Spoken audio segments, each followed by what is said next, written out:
So I'd like to welcome you to our masterclass tonight and extend a really warm welcome to Mary. Mary and I have been talking together consistently over the last 3 months using technology known as Skype. So we're very privileged to have Mary here. As you know, many of you have read a lot of her work, have studied a lot of her work.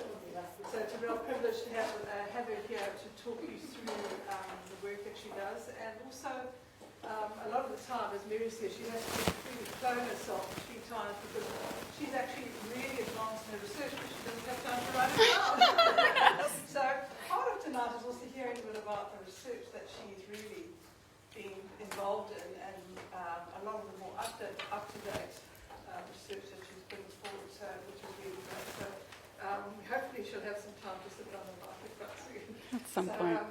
Mary, I'd like to extend a warm welcome to you. And every time Mary comes and rains, I'm not quite Oh sure gosh, I had a nice hairdo and it just keeps curling up. The time I leave, it's going to be up here. All right, you do need to be gentle, Mary, because she only flew in yesterday, and she doesn't know how us Aussies, or not that I'm Aussie, but us who live here fly, there's so much to endure. Which is what we do. Yes. Okay. And the other part of the session is Mary will give you, obviously, do a presentation, but also it's an interactive session and opportunity, and I'm sure she'll let you know when to ask questions. So welcome and enjoy. Thank you, Vicki. It's wonderful to be here. I was telling Jeff that in Nebraska it's been 100 degrees, but very, very dry. And I used to live in Florida, so I was used to the humidity, but gosh, when you're not used to it, it's a shock. So what is it, about 110% humidity out there right now? So I have a slide deck that I've put together. I talk about complexity a lot. I have lots of different kinds of audiences at different levels. I tend to use the slide deck just to get us into it, and I'm happy to jump to different things. In fact, what I did is I set this up so I'm on my computer in case we have anything. I can quick jump to another presentation or to something else that I can show you, so that will give me some flexibility. I don't quite know where the audience is in terms of your understanding of complexity or even your interest in it, so we'll see where this goes.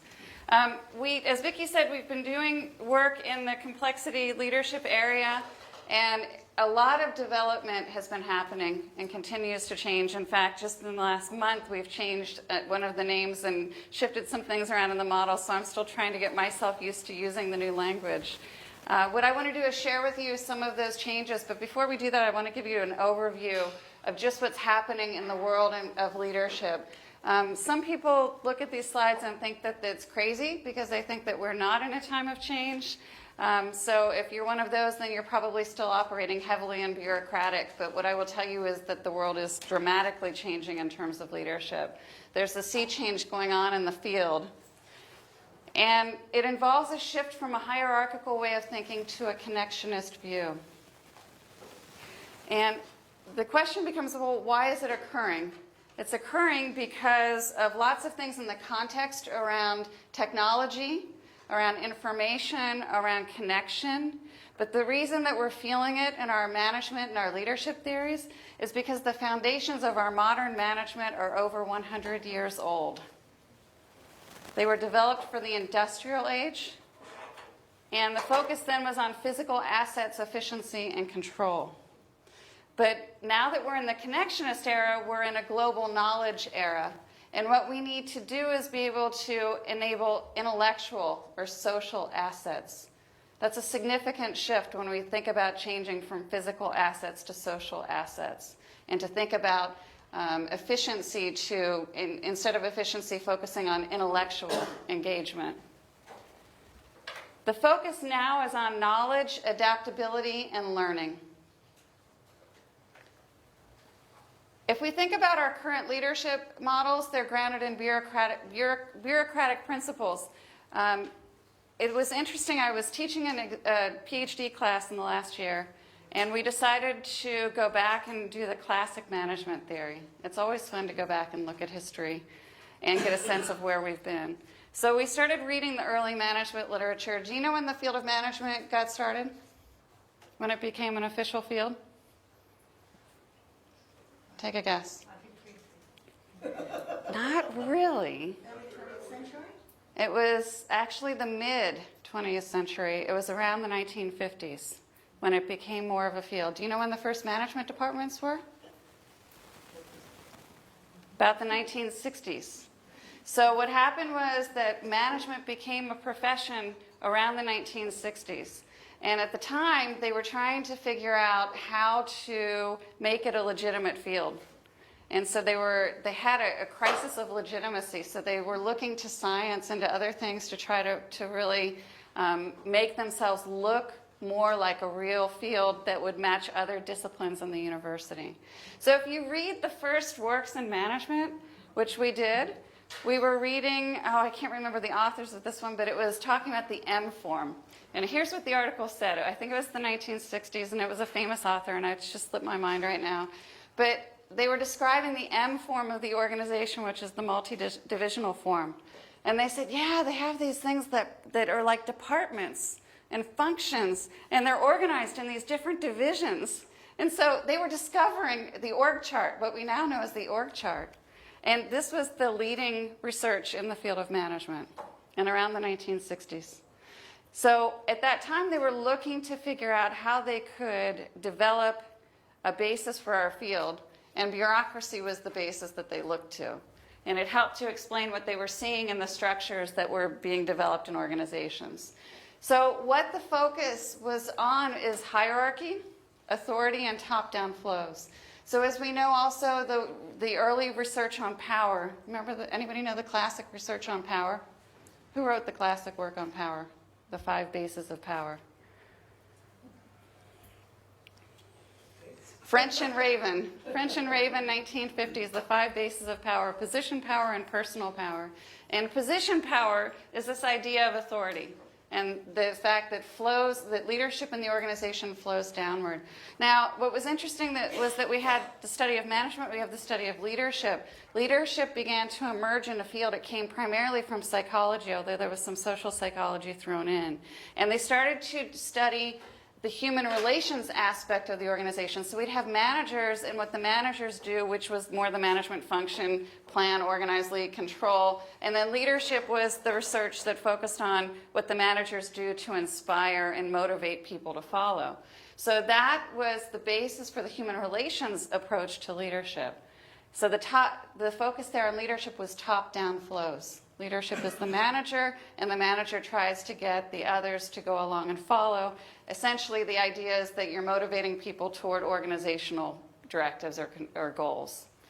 The focus is on stability by designing formalized and static organizational systems and structures. So it was a time that was relatively stable, the industrial age. It's certainly not the time of change that we have now. And you could have more structure and more formalized systems because that was more of the reality of the world. Not totally.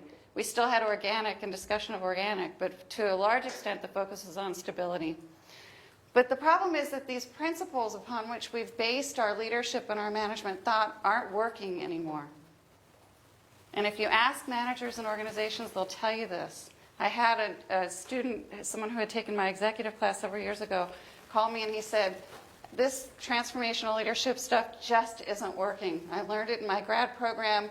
I'm trying to implement it, and my guys are laughing me out of the office. It's not working. So people are looking, they're trying to understand what's different and why they can't implement the principles that they've been taught and have them work. So here's the change from bureaucracy to the knowledge era. In bureaucracy, the focus was on hierarchy and hierarchical thinking, and accountability flows up in hierarchical thinking. In the connectionist era, though, we're talking more about things being distributed. So this is where you're hearing discussions of distributed leadership, distributing responsibility. And so the change there is that accountability really has to be more all versus just hierarchy and hierarchical thinking. In bureaucracy, the focus is top-down. In the knowledge era, it's leading up. But I'd put leading up, it's also leading out. It's leading in every direction. And what's happening is we're really thinking about the ways to distribute leadership so that leadership isn't just the responsibility of managers anymore. It's the responsibility of everyone in the organization. And that's the only way that we can engage the intellectual assets in the organization to get things done effectively. In bureaucracy, the focus is on position power In the connectionist knowledge era, the focus is on personal power. I think this is probably the biggest challenge for people in organizations, because managers are used to thinking about position power and managing from bases of position power. Personal power means you need to use influence, you have to have expertise, you need to generate respect and willing followership. People don't follow just because they have to. It's not about authority and it's not about commands and telling people what to do. It's about engaging others to help facilitate and foster the dynamics that you need to get things done. That's a big shift. In bureaucracy, it's about alignment and control. So the focus is on aligning people toward organizational goals and then controlling around that. In the knowledge era, it's about enabling interaction and emergence. So it's not necessarily about alignment. The limitation of alignment is that, as somebody wrote about, it means that if you're relying on alignment, the strategic vision is determined by the head at the top of the organization, limited to the single head, and it's only as good as that head at the top. And that's just not going to cut it in this era of complexity. You need to have more people engaging and interacting and involved in identifying the directions that the organization needs to take and generating new ideas and innovating and problem solving and meeting adaptive challenges. So it's, instead of alignment and control, the focus is on interaction and emergence. And what's worse is that what we've been taught regarding leadership, these hierarchical approaches, is actually making things worse. So when we try to do what we've been told, we're hurting our organizations. They're suffering, they're failing. Part of this has to do with what I call the hero myth, and some others call the hero myth. The hero myth is something that really bothers me in leadership research, and we do it all the time. And in fact, even sometimes, despite how much I don't like the hero myth, I find myself falling into it. So it's that pervasive. The hero myth depicts the leader as a lone ranger, a corporate Hercules, isolated from those being led, who commands change through top-down directives. This approach, or this view of leadership, sees change as planned, organizations as hierarchical, and a single individual, the CEO, as having all the insight needed to chart a firm's direction. So there was a quote from Tolstoy that I like that describes this really well.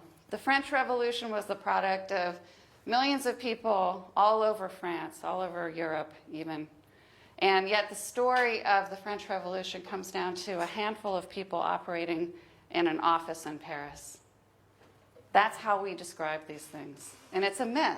The reality is it's not about an individual, and it's not top-down. These things are often emergent and interactive. We just don't recognize it that way. I talk next week when I present on this about Egypt and the Egyptian Revolution. So does anybody know what happened with the hero myth and the Egyptian Revolution? Who did they try to make the hero? Anybody follow that story? Okay, it wasn't the student, it was the Google executive. The Google executive, his name was Wael Ghonim, and they continued to try to make him the hero.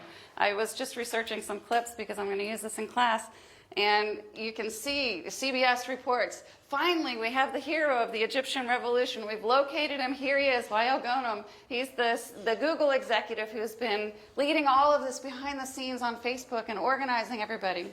So then they interview him, and he says, I'm not the hero. And in fact, I was watching the Egyptian Revolution when it was happening because it's a complexity story. It's purely and completely a complexity story. So I was glued to my television every night, and with the time change, I'd go to bed, and then I'd wake up to see what happened in Egypt that day with the revolution. So Mubarak stepped down on a Friday, and I was watching CNN. It happened around 10 in the morning in Nebraska, where I was. And I'm glued to the television, and CNN gets Wael Ghonim on. And Anderson Cooper is saying, here's our hero, Wael Ghonim. And again, he gets on and he says, I'm not the hero. And you're not going to make me the hero. I won't let you. There were lots and lots of people involved in this. We have no leader. There are lots of leaders. There's lots of leadership. And we this movement has been the result of a lot of different things. So the problem with the hero myth is that it doesn't tell us the full story. And when we don't get the full story, we don't understand all the dynamics that happen behind it. So we see things like the Egyptian Revolution and we think it just happened. Do you know how that happened? Do you know how many years in the making that was? Years. They'd been laying the seeds for that for years. They'd been trying. They were using a book from somebody in Connecticut who'd written about how to create a movement. And they had been putting all kinds of things in place. And one of the interesting things about that story is that when they went out and they marched, the night that everybody followed them, as you listen to the people tell the story, they say it's not the first time we marched. We marched other times. People didn't follow. Just so happened that that particular night when we went out in the streets, people followed us. They said all of this movement started happening. So it wasn't about a leader. It's not about the hero myth. I can tell you about the hero myth in organizations around strategy. Strategic initiatives, how do you think strategic planning occurs? Where do you think strategic initiatives come from? From the top? Sorry, did you say the top? Okay, from the top, right? So it comes from the top. The executives sit down, they identify the strategic initiative, and then it flows down through the organization. So we did a multi-year study of leadership and adaptability looking at strategic initiatives in the healthcare industry. I'm going to show you some findings, I think, in these slides. And what we found was that the strategic initiatives, we would sit with the executive team and we would pick an initiative. And we'd go out into the organization and snowball sample around it, which means we'd find people involved with the initiative. And we'd ask them questions. In every case when we went out, people said, this isn't a new initiative. In some cases, they said, we've been doing this for 20 years. So what we found in our work is that it's not that it's generated at the top. Instead, what happens is it actually bubbles up in the organization and it's caught by the top. So we describe strategic processes as starting with the top management team, but there's a whole story that happens that's not being told before that initiative makes it to the top of the organization. All right, so it emerges and bubbles up in a generative, emergent fashion, and then it gets caught by the top, and it gets formalized into a strategic initiative that flows down in the organization. So that's what we need to understand about these kinds of processes. So to try to address the challenges that are facing us in leadership and thinking about how to look at these things differently, more and more people are looking to complexity. And when I knew that this really hit was when Harvard Business Review actually had an issue on complexity. This was last September. You know, I would say that the date at which it tipped, I've been working in complexity since 2001. The person that I worked with that got me started in this work had been working on it the whole decade before that. So he started his work on it in the 1990s. We knew that it was coming. We knew that people were going to recognize because we could read the patterns and see the dynamics.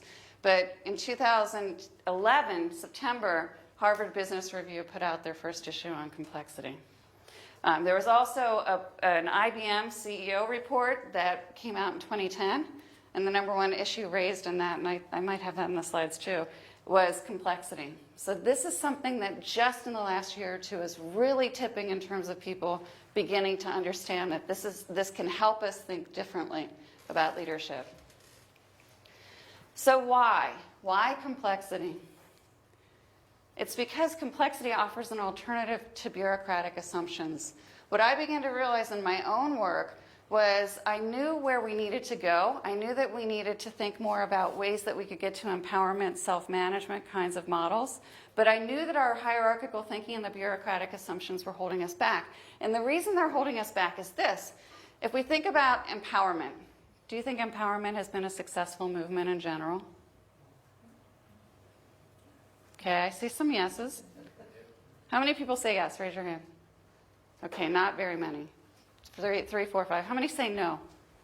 Okay, so the no's win. Why has empowerment not been a very successful initiative in general? Lip service. Okay, lip service. People don't believe it. It's very patchy. It's very patchy. Okay. Why does it not happen? What's the problem? Why can't it get implemented? Because people don't know the values of how much empowerment they actually have Exactly. to undertake the job that's given to them. Exactly. Okay, and why do you think managers empower very effectively? Why do they not empower? What's the manager side of the story on this? What do they say about empowerment? Exactly. So losing position power is a huge issue. And control, but the other thing is accountability. What I hear from managers is it's hard for me to empower when I'm still accountable.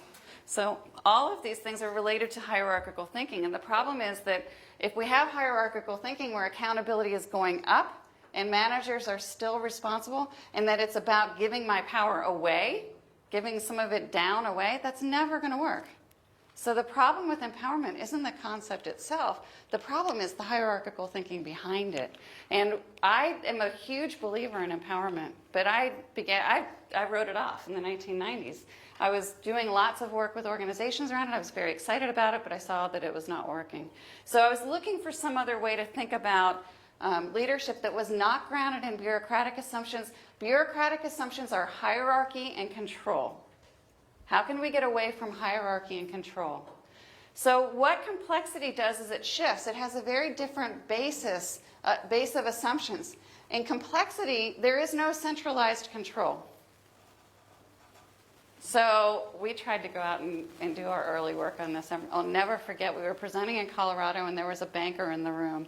And we were talking about there's no centralized control. And the banker just immediately wrote us off, and basically, if he could, he would have walked out of the room, but he couldn't. He didn't have a choice. But he essentially did. So my colleague, Mary Uhl-Bien, who got into complexity, is an American school complexity theorist. And the American school complexity theorists are very into self-organization, self-organizing systems and emergence. They study ants and bees. And so if you know about the biological basis of complexity in the ants and the bees, there's no centralized control. Now, we talk about a queen bee. I think we even have a queen ant. Isn't there a queen ant? Yes. So is the queen bee or the queen ant really in control? Limited. Has a local focus. A local focus, and the job primarily is reproduction. But the queen has no real control. The system, the control is in the system. It's in the what they call the simple rules, the rules of interaction that they have in those colonies. And they have no hierarchical structure to them, which is really fascinating. So that's the appeal of complexity, is the idea of an organizing structure that's very effective, unbelievably adaptive, and without the assumptions of hierarchy and control. What complexity does is it brings a focus, instead of just the individual or individuality, to connections. Everything in complexity is about connections. It's about rich interconnections. And being in relation. Again, a very different kind of focus from the organizational structures we're used to thinking about. From linear causality to nonlinearity and emergence. So what does the nonlinearity mean?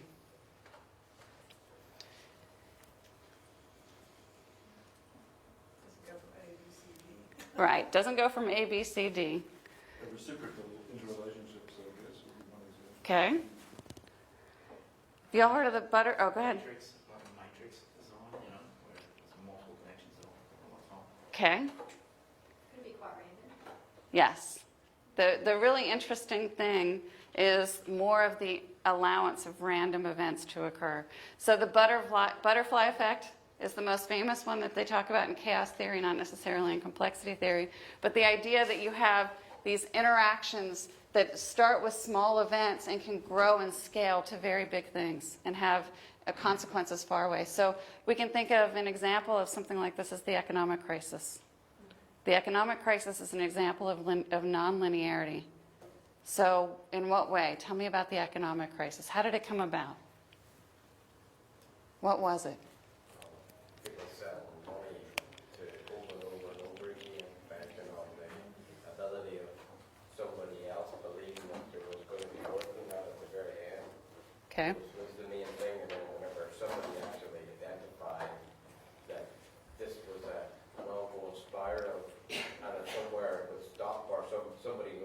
And then the media then shot it on to the next stage, which the world of global news then portrayed it, and everybody then lost faith in the vacancy.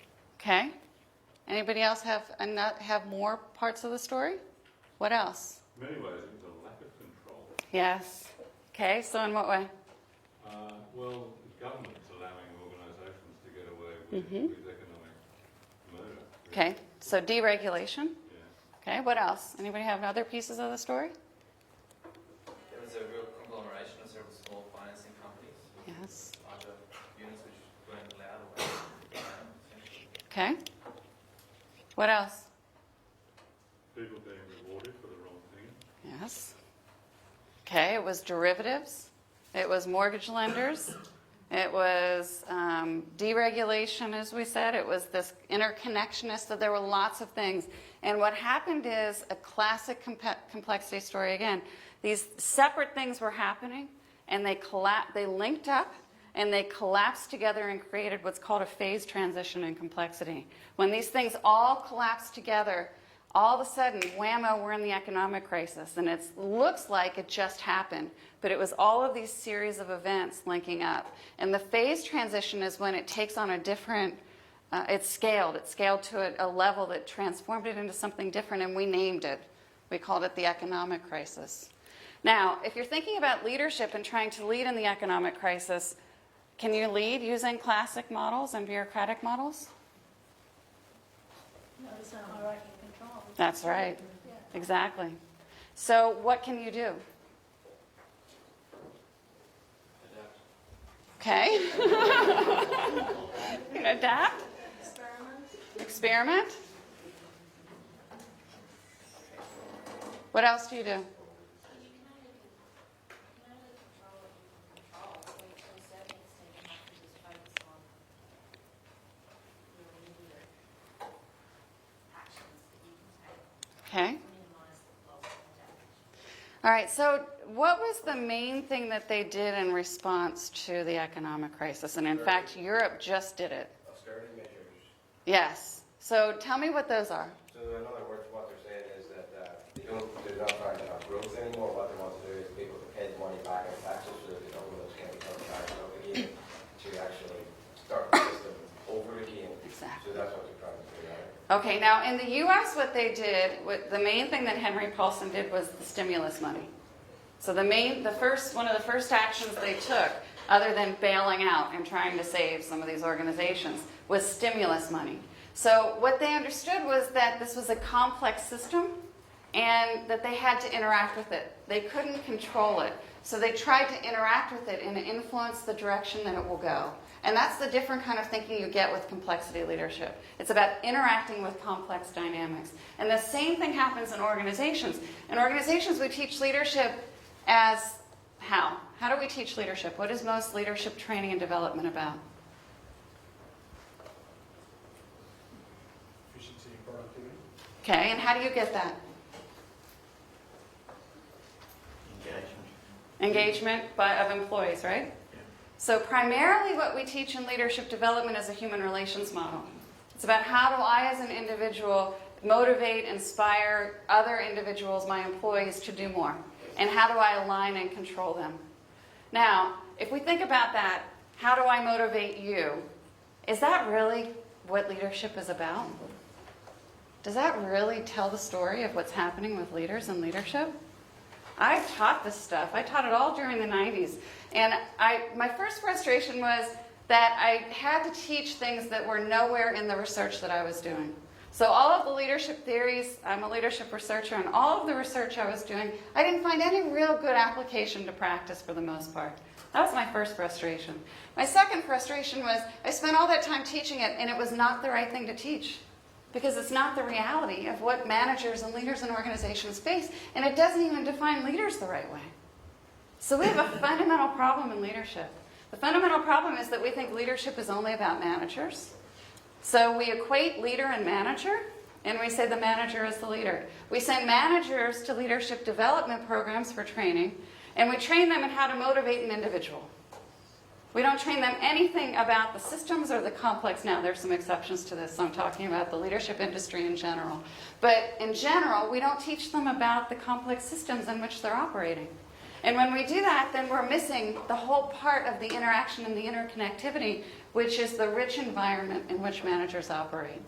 So what complexity does is it gets us to think about not leading another individual, but interacting with the complex dynamic that brings in context and that talks about history and talks about the importance of the local. So local historical contexts are the environment in which we operate as leaders and managers. All right, so linearity to nonlinearity and emergence. Nonlinearity is this idea that different events link up, and when they link up, they create a nonlinear emergence event. So emergence is the result of nonlinearity. From hierarchical thinking to connectionist thinking. So what complexity says is that instead of thinking just about hierarchical organizational contexts, organizational structures, what I need to think about is connections, how things are in relation. It shifts my thinking from management and from authority and control to how can I foster connections, interconnectivity? How can I create linkages? How can I engage with complex dynamics? From human relations, feel-good models to human interaction dynamics. So it's not just about the psychology of how we motivate someone else and personality and how someone feels, but about how dynamics occur in human systems that how those interactions create different kinds of dynamics. It helps address some of the problems in leadership research and thinking around the overemphasis on the individual, the hero myth, methods-driven. So much of our research focuses on surveys and asks people how they feel or their perception. And complexity says that that's okay sometimes, but it's not the only way we should study leadership. Moves away from feel-good models. So to me, the feel-good model is the, again, myth that good managers are managers who make people feel good. And most of our research in leadership, what it's shown with lots of different names of theories, is the feel-good effect. So transformational leadership, leader-member exchange, consideration. You can take almost any of these leadership theories that have been developed, and what you'll find is that the research shows that if you feel good about your boss, you're going to report good things about your boss and about your job attitudes. And that goes across the research. It overcomes the problem of lacking relevance, of focusing only on the individual. Leaders operate in complex worlds, so we need to begin to understand that. And the problem of ignoring context. Context is more than a moderating variable. Context, leadership is embedded in context, and we need to recognize that. And then finally, the idea of meso theory, the fact that things scale across organizations. It's not just about studying things separately. We need to understand the flows across the organization, micro and macro. Okay, so here's the IBM CEO report that I was telling you about, Capitalizing on Complexity 2010. It was based on interviews of 1,541 CEOs and executives in 60 countries and 33 industries around the world. The number one issue that they raised, complexity. So what was fascinating was when I saw this report, I thought, well, is it our complexity? Is it the kind of complexity we talk about? Or is it the complexity that means complicated? Because so often people use complexity in a way to mean complicated, and that's not the meaning that we have here. So here's what they said in this report. We occupy a world that's connected on multiple dimensions and at a deep level. A global system of systems. It's subject to systems level failures, which require systems level thinking about the effectiveness of our infrastructures. It's this unprecedented level of interconnection and interdependency that underpins the most important findings that the CEOs talked about. So the real issue, the bottom line of why things have changed so much, is the unprecedented level of interconnection and interdependence. That's why this global economic crisis, that word global, is so important, and why it's been so difficult for us to get out of it. Today's complexity is only expected to rise, and here's the kicker. More than half of the CEOs doubt their ability to manage it. And if more than half, you know that it's a lot more than half, right? What they say is the answer is what they're calling creative leadership. I don't think they've got the story all the way. I think that's the best guess answer they could put on it and the best label they could give to this new kind of leadership. And a lot of people are referring to it as creative leadership. I think it's complexity leadership, and I think it's again about understanding the nature of these complex dynamics and interacting with them. But the bottom line is that we can't do the same thing. We need to be thinking creatively and generating innovative ways of working and of coming up with solutions to problems. And here's the thing that they said in the report. It will require entirely new leadership styles and new and flexible structures. So, this is a really critical shift. It's a shift in a paradigm. We can put our heads in the sand and say that it's not here, but it is here. Some haven't experienced it quite yet because some are still living in organizations that are very bureaucratic. But the shift essentially is from heroic individual hierarchical models to emergent, collective, networked, and adaptive systems. And this is what complex systems are. Okay, so let me give you just a little bit of background about what complexity means. And I've talked a little bit about emergence. Complexity is about emergence. So what is complexity? Complexity is rich interconnectivity. It does not mean complicated. Jumbo jets are complicated, but mayonnaise is complex. Can anybody explain that to me?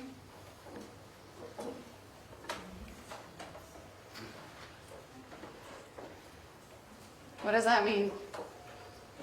If you get the ingredients wrong and the idea is you may mess it up and it may not taste the same and it's very hard to get together, whereas a jumbo jet you can probably, it's complex, very complicated, but it's like a jigsaw, it goes together and everybody knows how to get it together. That's great. Okay, you've got part of it. The mayonnaise part's not exactly right, but the jumbo jet part's dead on. You got that. You can't reverse mayonnaise. Like jumbo jet can be broken down into discernible parts. Yes. Mayonnaise once it's together. Why? Why can't you reverse it? Because it makes something else. Exactly. So the difference is this. The jumbo jet is a compilation of things. It's an additive kind of effect. It has lots of different parts, but when you add the part to it, it doesn't shift the basic structure of it. The metal is still the metal, or the whatever kind of material it is. Whereas mayonnaise, you take those ingredients, you mix them together, and they create something fundamentally different. So it's a rich interconnectivity. The interaction that occurs generates a phase transition into something different. That's complexity. Now, the key to this is we still have jumbo jets and we have mayonnaise. So we have both. We have things that are not complex happening and we have things that are complex happening. So I'm not trying to say that every single thing is complex, or that everything has to be managed in a complex or according to complexity in a complex way. It's still important to recognize that we have some of these other things. Then what you need to do is understand, okay, what does that mean? So how do I manage in the one and how do I manage in the other? Is an air traffic control tower That's complex. Yes, it's complex. Because that's rich interconnectivity, right? It's dynamics and interaction. Yes. Okay, so let's talk about emergence and the aggregation process. So I've used this example before, but what happens in emergence is that you have agents. So this is the way complexity describes emergence. You have an agent. Now, an agent doesn't have to be just a person. We use that because that can be easy for us to think about because those are the entities we're most used to thinking about in our work. But agents can be a piece of information. They can be all kinds of things. So you have agents, and what happens in complexity is they begin to bond. So they begin to link up. These bonded agents become aggregates. Then aggregates link up with other aggregates to form meta-aggregates. And at some point in the linking up process, it's not a meta-aggregate, but instead a phase transition.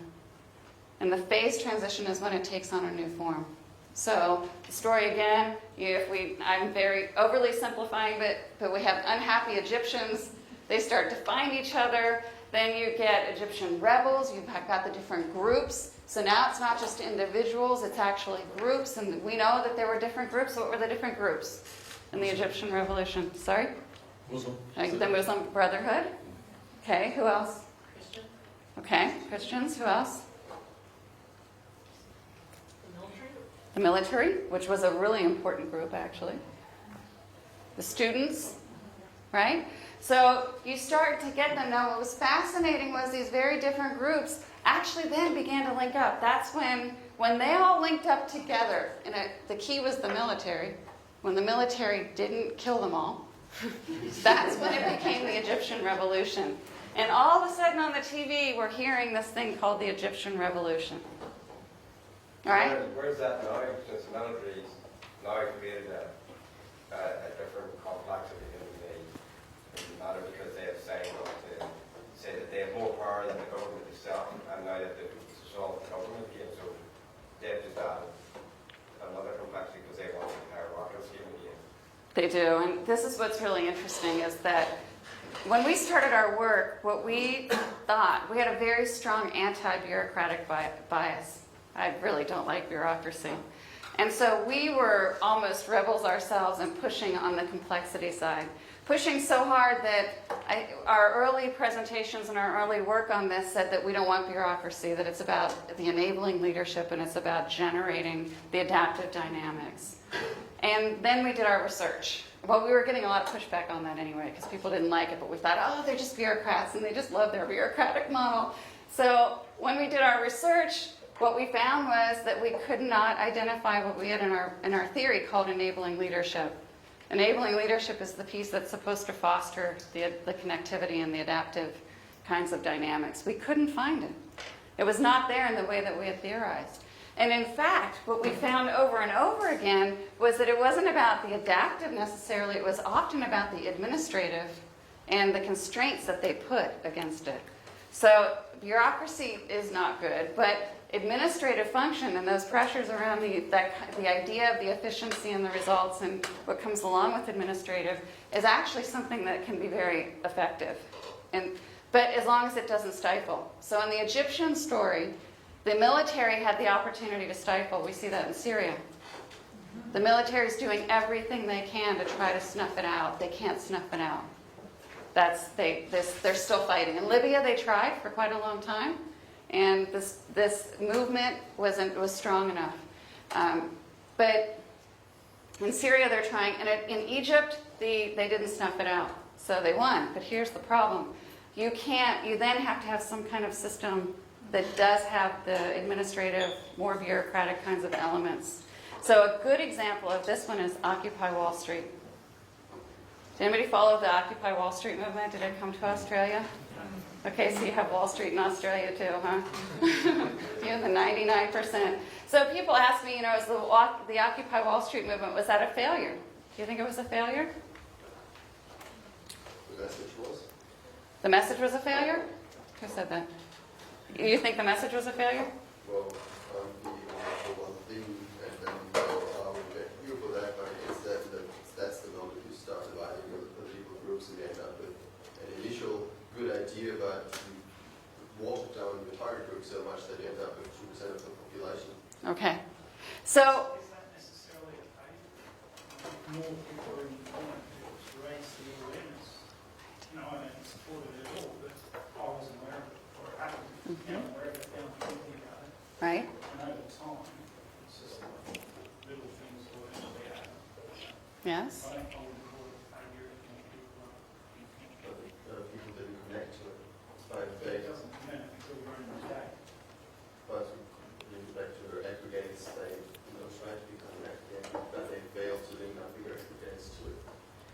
What happened, but if they go back to that one about the guy in Africa making famous? Yeah. So what happened? I've never seen anybody paint anything blue or China, but I've never seen anybody paint anything red in that day. So I put the posters up. Okay. But everybody's now informed that there's some guy in Africa doing something wrong Okay. and know that as well. I just think with Occupy Wall Street, it's too diffuse. The objectives were unclear, the outcomes were unclear. They couldn't actually, if you had to try and get them to spell out three objectives, clear objectives Yes. for why they're there, Right. they couldn't do it. Yes. Okay, so what the Occupy Wall Street movement story tells us is we have the individuals, they linked up, they got aggregates, and it spread like crazy. So there was something that was causing them to come together. What was it? Dissatisfaction. Dissatisfaction. The 99% or whatever it was. But the problem was all of those things that they had were very different. So while you have the movement and you have something that's holding it together, it's not going to endure. You have to have some kind of structure or system that goes in place to then hold that together. But isn't there a sense of economic dislocation, some economic dysfunction that they feel? They- well, it's not just dissatisfaction, it's an economic Yes, dislocation. absolutely. Yeah. But there were so many different things. I mean, who knows? Anybody who had a gripe about anything was jumping out and running on the streets, and they were just excited to have some kind of a movement, right? So lots of things were being vented out during that. But it wasn't enough to endure. So the story of that is that you do need to have some kind of a structure that gets put on it. And the problem that we have with these movements in the Arab Spring is that so many of these countries are not set up for democracy. So while you can have the revolution and you can overturn the government, it's a totally different story than to figure out how to actually run a government and have a democracy. My own personal opinion is that we have our heads in the sands thinking that these countries are going to have democracy and that that's the wrong way to go on this. And then until we can figure out some kind of alternative governing structure that works for them and stop using the word democracy, we aren't going to get there. But that's the next step. So the bottom line of that is you have the emergence, you have the aggregation, but you have to have some kind of structure that goes around it as well. Okay? So that's the complexity aggregation process, and that's the leaderless revolution, which I've already talked about. The Western media like to put me up as the face of the revolution, but I don't feel that way. Some people appreciate what I've done, but the revolution was literally without a leader. So that gets us to our complexity model, which is that complexity can't be managed, and that managerial models of leadership will not suffice. Our traditional leadership language doesn't let us see or identify this kind of leadership. So we need to have a new way of thinking about it. And here's the model that we've come up with, and we've just talked through some of this. So let me give you the basic components. When we started the work, we knew that we had bureaucracy. So we had bureaucratic forms of organizing. Our interest was in the generative dynamics, which is more of the complexity. So that piece over there kind of represents the elements of the complex adaptive systems that we were interested in, which is the innovation, the adaptability, the learning, the creativity that gets generated, the interactive dynamics. So when we started, we were only there. Then in the 2007 paper that we wrote, we understood we had to combine the two. Because most organizations do have bureaucracy, so in fact, all of them do. Heckscher, when he wrote about post-bureaucratic organizations, said, I love it, I love the concept, but I've never seen one. And the reality is we won't see one unless it's a leaderless movement, like the revolution, or like Occupy Wall Street, that doesn't actually then have a form. It's a movement, it's not a more permanent kind of structure. So we have to acknowledge the bureaucracy, and that's the administrative function that focuses on what Jim March would call exploitation. So this is efficiency, results, control, all of those things that we have to have in organizations. The generative dynamics is what they would call exploration. So this is what helps transform the organization. This is what helps keep it adapted and alive so that it can make the adjustment that it needs to be able to survive the changing conditions in the environment. What we did is we separated out from this one, we call it the administrative function, and then we separate out that there's an administrative leadership that goes along with that. We have debate and lots of questions about whether that's traditional leadership. What we've ended up doing is just calling it administrative leadership, and we don't think it's traditional leadership per se, the way that we've traditionally characterized it. When I say that we distribute leadership and we do this generative over here, generative leadership is not about the people in the formal positions necessarily. It can be, but it doesn't have to be. And so what's really different about this is that this can be an individual or a collective, and it's not a role. It's not a formal position in the organization.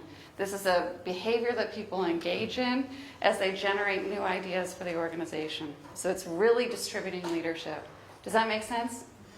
And what it taps into is what we've always known in management research, but never really have talked about, which is the informal leaders. So what's ironic about this is that informal leaders were in the earliest work, that the earliest writers who talked about management and leadership theory.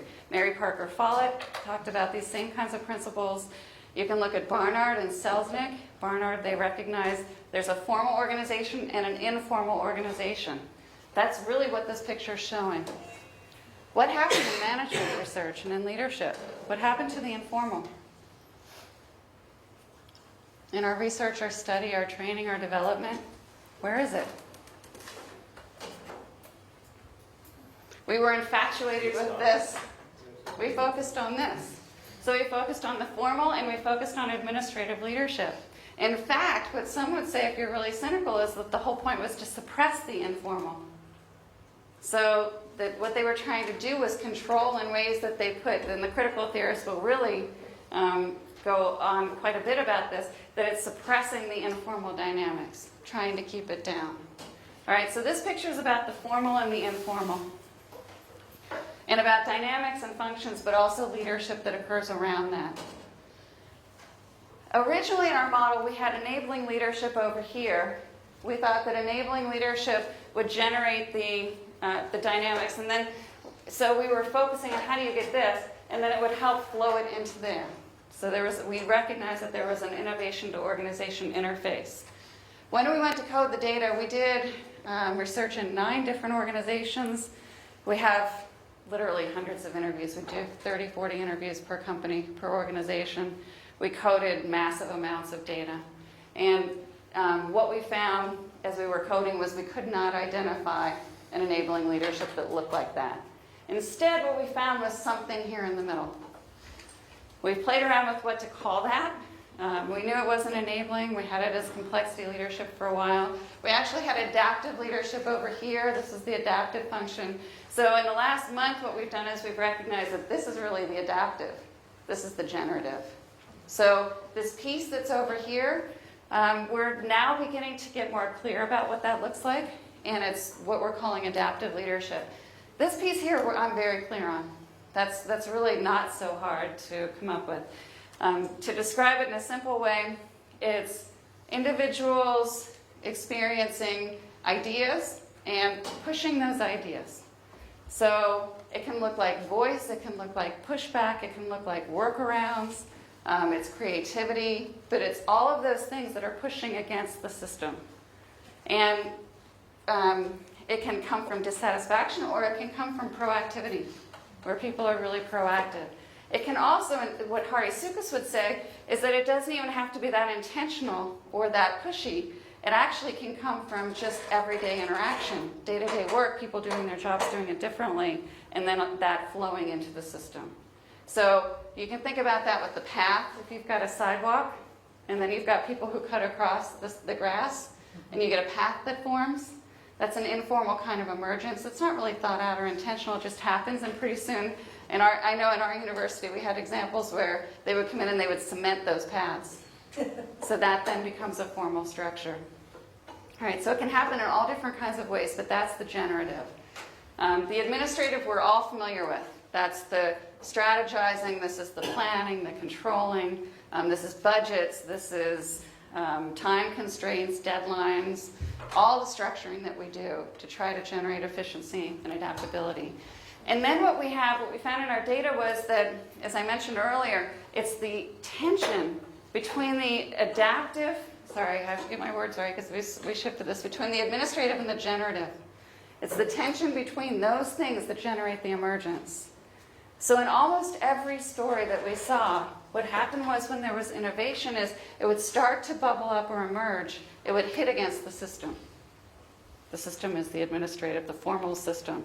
And then the question becomes what happens when it hits against the system? So what often happens when it hits? What do you think? It's stopped. It's like a brick wall. So in many organizations, I was just teaching in June in Dallas in an organization where they have some of the generative, but they are overly bureaucratic and really suffering for it and trying to change their organization. And the brick wall visual is really strong for them.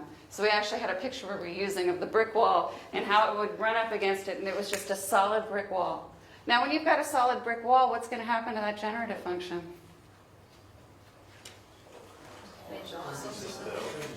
One of two. It's Generative function is strong enough to push over a wall. okay, which is what Libya is trying, or what Syria, what they're trying to do in Syria, right? We'll see if they get there. Libya managed it, if you think about it that way. So it's possible in some organizations that you can have that. In our organizations, we tend not to see that quite as much, though, in our business organizations. Okay, what else happens? Somebody said it stops it, right? But it stops it not only in terms of that initiative, it just dies out. So have you been in those organizations where people don't even know how to be creative anymore? Where they don't even know how to think on their own? I've been in some where I coined the term the good soldier syndrome. I remember being in the organization and sitting with some higher level managers. They probably made about $500,000 a year. And they would sit there and I would say something and they'd say, "How do you think like that?" I'd say, "What do you mean?" They said, "I don't know how you can think like that." So I began to understand that it was a put me in coach kind of thing. They didn't really know how to think anymore. They were the good soldiers. Tell me what to do and I'll do it. Now it's not quite that simple, but it was basically carrying things out. They had lost their ability to have that creative edge and the ability to think in very different kinds of ways. So organizations that don't have good adaptive functions or adaptive leadership end up having not much generative, typically, and a heavy administrative kind of function. So the generative dynamics come up. Now what happens at that point is you need this role of adaptive leadership. So what does adaptive leadership do? Give me some examples of what that looks like in organizations. Collaboration or collaborative teams. Okay. So it's fostering linkages that you mean across the organization, right? Okay. Areas in the organization, or it could be like a continuous improvement function, so it's almost kind of initiative, but it's always seeking ideas from the generative side. Exactly, and then trying to get it into the system. Okay, what else does it look like? Change management process. Okay, in what way? Well, in that exact form, you're taking on new processes coming in that become part of your new system and then become part of the process, and that becomes your change management. Okay, because there's a lot of change management that doesn't work like that, isn't there? So can somebody tell me change management processes that don't work like that? How is change management often done or told to be done? Exactly, very hierarchical and very top-down, right? A lot of change management programs are develop a vision, align people around your vision, and then get them to do it. And it doesn't really work. It doesn't really work because it's backwards, because you're not tapping into the sentiments of the people. You're trying to get them to shift their self-interest out to the higher level, and that's really not feasible. So what you're describing is a change management system where it's really fostering adaptability. It's pulling the ideas into the system. What else does adaptive leadership do? Recognises innovation and ideas that can succeed. Exactly. So it's critically important that in this adaptive function and adaptive leadership, what they're doing is they are recognizing and valuing innovation. But not just innovation, they're valuing pushback. And that's something, again, that's really uncomfortable for many managers and very different in many kinds of situations. So when I say valuing pushback, what does that mean? Kind of encouraging debate. Exactly. Attention. Exactly. So the dynamics that make this work are feeding information flows, are generating dynamic interaction. So dynamic interaction means it's not overly structured. If it's overly structured, then it's linear. It's allowing for non-linearity. And that's uncomfortable for many people because they want to go in a linear kind of fashion. So dynamic interaction, it's injecting tension. Tension is the key element of what makes this kind of system work. If people aren't experiencing any tension, you're not going to get any kind of pressure to change. If they're experiencing too much tension, that's going to create a problem as well. So it's about being in the right zone around tension. But recognizing that tension in the form of conflict is a good thing. Ideological conflict, not interpersonal conflict that bogs it down, but ideas. So encouraging dissenting views.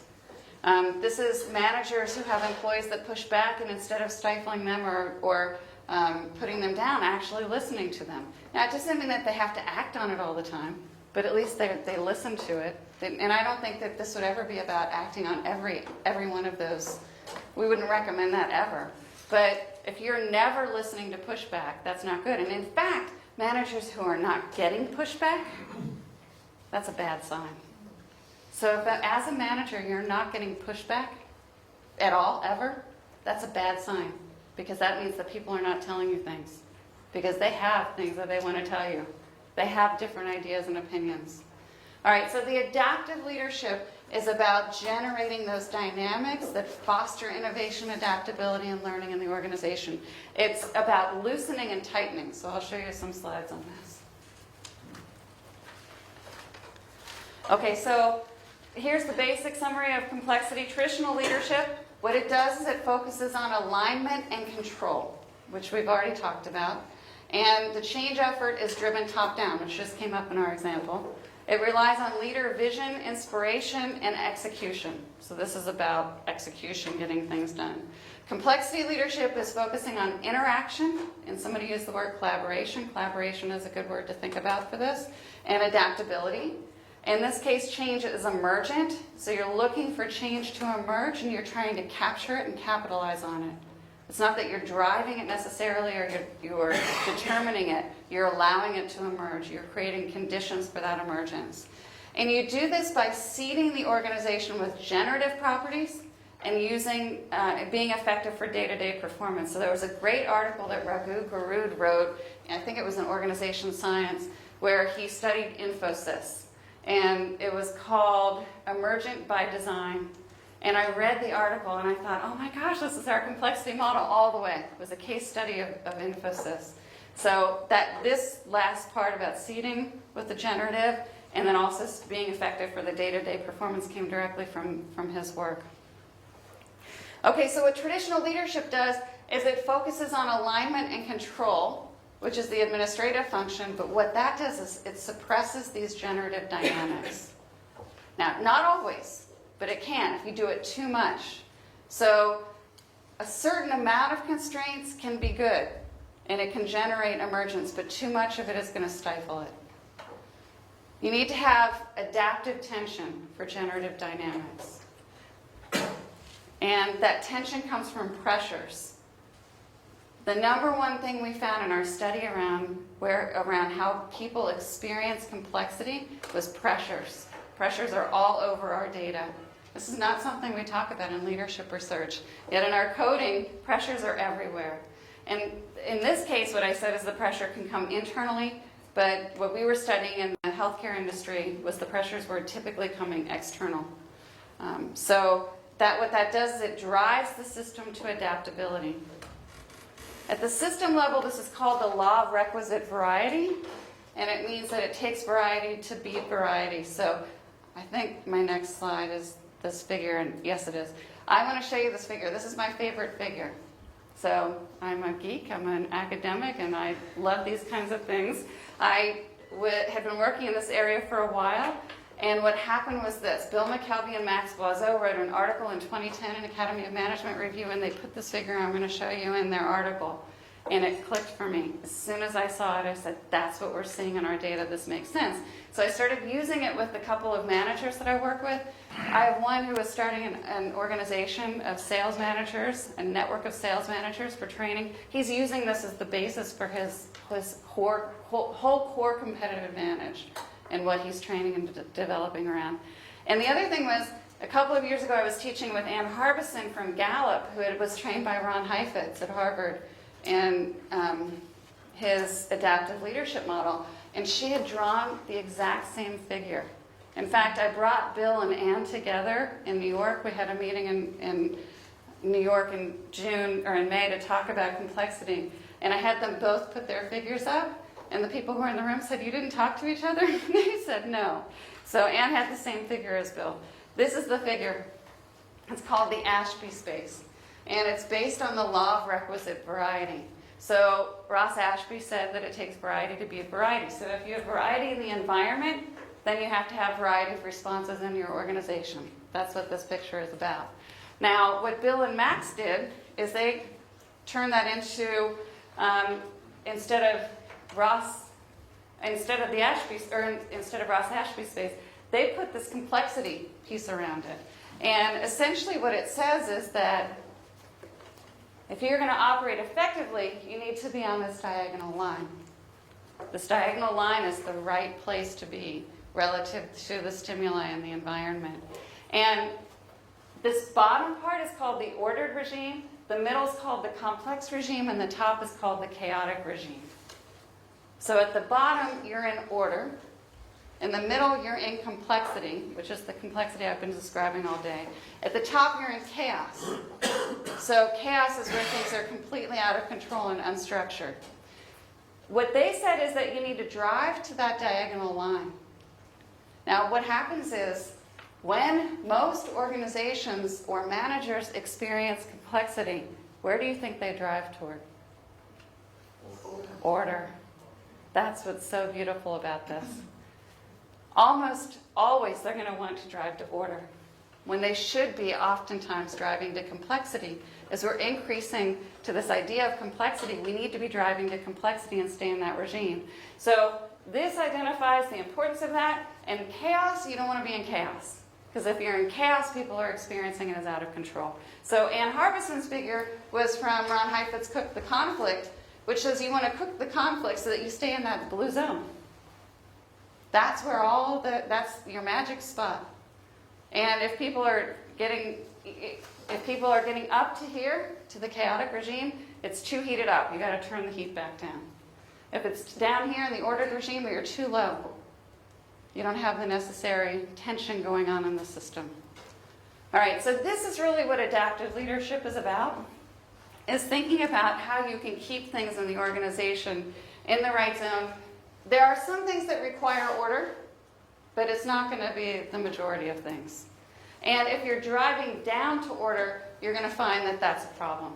So in our research, when we studied the hospitals, we had 6 different hospitals. In the 6 hospitals, 4 of them drove to order. 4 out of 6. And in 2 of those, they no longer have the leadership team. One was a new CEO that was brought in. He lasted a couple of years. Now they have an interim. And the other one, the leadership team retired. So 2 out of the 4 no longer have the leadership team. And the 2 that did complexity, this is also interesting. One is thriving. One's doing really well, and the CEO and the executive team are getting all kinds of awards for how they've been driving the organization. And I'm telling a hero story around this by doing the executives, but just so you know. But the other one actually got kicked out. So the other team that did complexity, the whole team got kicked out. So the CEO, the CMO, the HR manager, the COO, and probably 1 or 2 others booted out of the organization. And the reason was this: they were great at complexity. They got complexity in their head, but they pushed the system too far. And when they pushed the system too far, the people in the system experienced it as chaos. And they went to the board, and the doctors finally got frustrated, and they kicked them out. So we term that the rubber band effect. The rubber band effect. If you think of a rubber band, if you pull it, so here's the rubber band on my fingers. If you keep pulling this side, and you don't have this side going with you, what's going to happen? It's going to snap. That's the snap back. In organizations, there's a strong pull back to equilibrium. So I've heard people refer to it as complex recursive systems. They don't really want to be in an adaptive state. They want to go back to the nice, happy state of the not being in tension. So they'll pull back to equilibrium. So the way I describe what you need to do is you need to think about pulling the rubber band tight, but make sure the back comes with you. So as you're managing complexity and trying to keep it in complexity, you have to keep the back pulling with you. And you get to a new state of equilibrium, and it continues like that. So you can't be in the chaotic regime. You can go in there a little bit, you can't stay there. You've got to pull it back. You don't want to stay in order. You want to try and stay in be in the complex regime. Okay, now it's at 5:20, and I promised I would leave some time for questions. So This is the basis of the model. I think you've got the key elements of it. I think you understand the basic idea of adaptive leadership. I don't have time to go into all of it. The key there is the loosening and tightening in terms of loosening up at times, pulling back at times, managing this, trying to keep things in the complex regime. And we're still learning more about this, but we're finding that it's really pretty pervasive. Now, what we also find is that not many organizations are doing this well. We've got a couple that we're using as great examples, but there are not many that are doing this very well right now. Doesn't that justify keeping enabling leadership? There seems to be something beyond administrative leadership and adaptive leadership. So when you talk about, pulling things out of chaos and away from order, there's something beyond like the meta sort of level of leadership that would need to know when those sorts of shifts would be appropriate. Yeah, and whereas the more adaptive stuff is almost uncontrollable in a sense. I mean, it's I guess, heading more towards chaos. And like the Egyptian case, I guess, in a sense, when people's lives get lost as a result of working in that sort of context. And there seems to be some, well, in some of the stories, at least, that there is some force that brings people back from that, without any control, back from that terrible sort of state that sometimes involves loss of life or very chaotic, extremely stressful for people. So it just seemed to me that there was something beyond those two. I could see generative leadership and administrative leadership. Right. I could see adaptive and administrative. And almost the enabling still seems to be reflected in what you're saying there. I would say that it is. It's just not in the form that we wrote about. We wrote about the enabling as being only enabling the generative, and we just didn't see that. In fact, what we see is what you would call combining opposing action strategies. So we've just written a paper on this one that's under review at Leadership Quarterly right now. So enabling, the problem with enabling was it was just focusing on the generative, and that's not right. It's about combining opposing action strategies to do both. There's loosening function and there's a tightening function. So if you think about if you run a classroom and you do an interactive approach to the classroom, which is what I do, or if I'm working with a group, I loosen it up at times and then I pull it back at times. And I manage in the dynamic and the energy of the room. So that just loosening it up is not an effective way to do it. That's not what we found in the data. So I wouldn't say the ideas of it go away. It's just that they're, I think, refined. You still are loosening. You just are not only loosening. The implication is different. Does that make sense? Well, sort of, yeah, I think it sort of does. I mean, sort of work it through. But, I mean, I could almost understand when you talk about hero in that example you gave a moment ago. It was almost like you could see an enabling leader as a hero. Yes. If you were using that traditional view. Yes, that's right. So those people would Absolutely. look like they were heroes, but they were operating in a completely different way. Yeah, it's the explanation of what we put behind the hero. There's much more going on. So I can tell you a quick story on this. There was president of the university where I worked before my current one. There was an initiative to get a medical school. This was the University of Central Florida in Florida. And there was an initiative to get the medical school. So he had gotten the medical school the night before he came into my class to talk. So what would be the traditional story, the hero story around how you get the medical school? Okay, President, tell us how you get the medical school. What would the story be? I did this and I did that. I had a vision that we needed a medical school, and I got everybody together, and they all worked really hard, and they did a great job. I'm proud of my team. This is it. It's not the story he told. The story he told was this. He said, one day I'm out, and I'm giving a speech in the Orlando area. I've been talking to people. I see people in the audience. And he said, I'm going through the speech, and as I'm thinking about it, I thought, what the heck, I'm going to deviate from my speech for a minute. So he deviates. He says, I think we need a medical school. He says, the room goes crazy. So the room goes crazy. All of this energy starts to happen.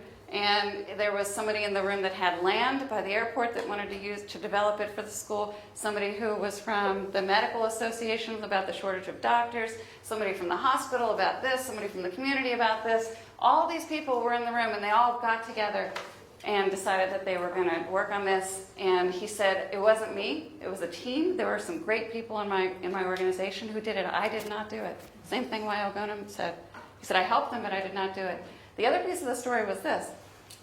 FIU, Florida International, also wanted a medical school.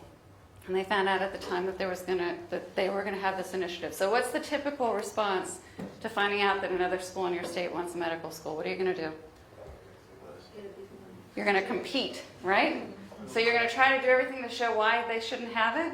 He said, I found out FIU was doing it, and I know the president of FIU, so I called her and I said, let's see what we can do together. Let's combine our resources.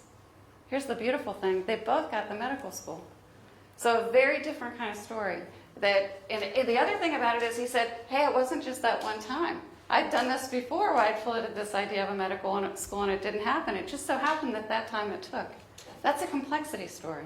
It's not what we often hear from our leaders. Because first, we don't have the language to describe it. And second, a lot of people don't see it that way because they want to say, I did it. Just on the pre-GFC and the pre-economic crisis, if you look at some of the points that you've made, during that period, there was creative leadership, there was randomness, they enabled interactions, there were new leadership styles, new flexible structures. With the investment banks, Yes. CEOs simply suspended disbelief. They didn't really fully understand what they were dealing with, and they dispersed leadership, they dispersed decision-making, obviously suspended risk management practices, but they fostered linkages. They, as I said, avoided the bureaucratic. So all these elements came into play during that period. We know the outcome of all that. But there were leadership styles that have since been found have triggered a whole range of suspension of effective practice. So what's interesting is, and we knew this from the very early work on complexity, is that complexity dynamics are very powerful and they can be for good or for bad. So emergence can occur in different ways and it can be good or bad. And many leadership scholars were not comfortable with that. They wanted us to have this positively normed theory. And I said, well, sorry, it's just, we're going to explain the dynamics of how it occurs, how it gets used as, how it plays out as something different. So what you need to do is combine it with another story around some kind of moral, ethical approach to it. Because these can be really powerful dynamics. Is there a risk of a kind of emergent hero here, that the people that can get above all this and look where the levers look for pattern Oh, matching yes, and- absolutely. I mean, this is almost a new kind of hero, isn't it? Well, yeah, I would say that this has happened already. I mean, people who are good at this know how to do it, and they can use it for their own purposes. I'll use examples in the U.S. of these really powerful religious leaders that have these mega churches and are on TV. They know how to work these dynamics. They know how to play it. So I think again, it's a fact, or it's if people are effective at doing this. Who I think is really effective at this are successful entrepreneurs. So much of this, the ones who are successful, especially serial entrepreneurs who do it over and over again, they know how to create the linkages. They know how to foster emergence and connect things up. But truly, it is giving people a voice to say something, but knowing when to listen to them, and Yes. also people generally like to be led anyway. Somebody Yes. to be, it's as old as time that no matter what you do, you go back to, hunter-gatherer. There's somebody that's strong enough, and that. So people will always look for a leader to come through. That Yes. is the person, and want to have their voice here, but also have somebody to look up to. That's right. So we like to make people leaders. I mean, we can think of Osama bin Laden and Al-Qaeda. We try to make Osama bin Laden the leader of Al-Qaeda, but he wasn't really the leader of Al-Qaeda. We kill him, but it doesn't affect anything as far as Al-Qaeda goes. People do look for leaders. But the other piece of what you say that's really important is that we like to assume that people want this generative, but we've socialized people into hierarchical thinking. So some of the biggest pushback we see is when you have effective people who are doing this complexity leadership kind of thinking and the adaptive leadership, the employees in the organization often don't like them. They think they're very ineffective because they don't look like what they expect leaders to look like. They want to be told what to do, and they're not always comfortable with stepping up and taking responsibility. So I think we've done a real disservice if we've fostered that in our organizations to the extent that people are not able to do these kinds of behaviors. If you looked at it against other cultures, such as China, India, other cultures have different, systems of how they see people within, it's very westernized. We've become sort of in America and here that we like to talk. We've China whereby people like to be told what to do and that's part of the culture. How will we look at it? It's really not, though. It's changing. China's changing a lot. We like to think that they like to be told what to do, but they don't. I mean, we saw the pushback from China on the factories. They push back on the multiple factories they have together, push back against Apple. I forget what that whole park is called, but it's people in China. It's changing there. So I don't think I think there still are parts like that. Russia's probably a better example of that than China. But people do like to be given a direction. They do, yes. Some. Depends on the context. Yes. Context is really important in terms of what the organisation is trying to do. It's a routine manufacturing sort of context where there's not a lot of change. Then it tends to be more mechanistic and I guess administrative. But if you're in like an R&D organisation where it's very much about generative, then that's a different. So context, which you raised earlier, is really important. It is. I guess the issue might be whether it's the same person all the time giving the direction, rather than a sort of shared leadership idea where it does emerge. It may vary depending upon the particular issue, I guess. Right. Have you researched this in the prevalence in smaller organisations to larger organisations? So I feel smaller organisations would have complexity leadership out of necessity. That's just what they do. So, larger organisations, that's when you need to encourage because they become large and got processes. So the reason we had the meeting in June and May in New York was because the former retired CEO, and I won't name the company, was frustrated because he had done what he thought was complexity leadership in his organization, and as soon as he left, it fell right back. And so his burning question is, how can we get these organizations to stay there? How can we get them in these states that they understand and recognize they need to not fall back to it? So that got us into thinking about different kinds of organizations. And the other thing that happened is one of my colleagues, my research partners on this team, is now the head of GM's global leadership. He's in charge of talent, global talent manager. So the worldwide transformation, leadership transformation at General Motors. And he got into the organization and said, oh my gosh, there's so much we haven't talked about. So we now have a couple of different ways. One is the entrenched organization, which is the large organization that's entrenched and just can't seem to get out of it. The enlightened organization, which would be an organization that has been able to reform. And I would say that IBM would be an example of an enlightened organization where they've gone through major transformation. If you look at what they're doing, some really fascinating things and how they've redefined themselves. General Electric did that under Jack Welch. And then the entrepreneurial organization. And our belief is that the entrepreneurial organization has all of this going. We think they've got all three pieces. We think the entrenched organization has heavy administrative and very little generative. And we think the enlightened is one that and no adaptive. We think the enlightened is one that's learned how to build these and that has a good adaptive function that's helping to create it. So yes, I think that the smaller, if they're entrepreneurial, I'm equating the two, but I think that they have this happening more. And the way I keep it is just to keep cutting the head off everything big enough. That's right. Well, that's what WO Board did. So we're studying WO Board too. They kept keeping their size small. They intentionally have different parts of the organization. They capped it at, it used to be 150, I think it's now 250 people.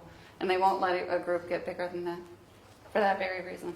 Okay, I think that's probably fun. All right, okay, so I'd like to thank Mary You can ask me after. for her